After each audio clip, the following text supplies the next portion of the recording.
Hi guys, কেমন আছো তোমরা সবাই? আশা করি খুব ভালো আছো আর আমিও খুব ভালো আছি। তো দেখো আমার বাড়ির সামনে সকালের ভিউটা ঠিক কেমন লাগছে। গাছে আম তো পেকে হলুদ হয়ে গেছে, সাথে নয়নতারা ফুলও একদম সাদা হয়ে উপর নিচে ছড়িয়ে আছে।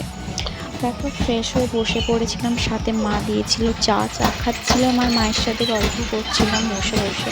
তো যেতে হবে আজকে আমাকে বাজারে, রেডি হয়ে বেরিয়ে পড়েছি। যেহেতু মায়ের শরীর খারাপ তার জন্য আমাকেই যেতে হচ্ছে বাজারে।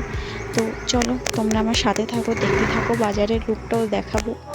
এটা হচ্ছে সানডে বেলতলি বাজার।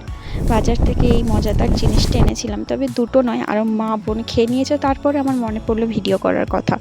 তারপরে এই সবজিগুলো নিয়ে এসেছিলাম, পটল, কুমড়ো, লাল আলু, আর সাথে এনেছিলাম চিকেন আর কি। যেহেতু সানডে চিকেন তো খেতেই হবে, সানডে চিকেন না খেলে ঠিক মনে হয় না যে আজকে সানডে বলে। চলো তারপর দুপুরে কি রান্না করে মা দেখা যাক। দুপুরে এত কিছু রান্না হয়েছিল। চলো টাটা, বাই বাই, দেখা হচ্ছে নেক্সট ভ্লগে।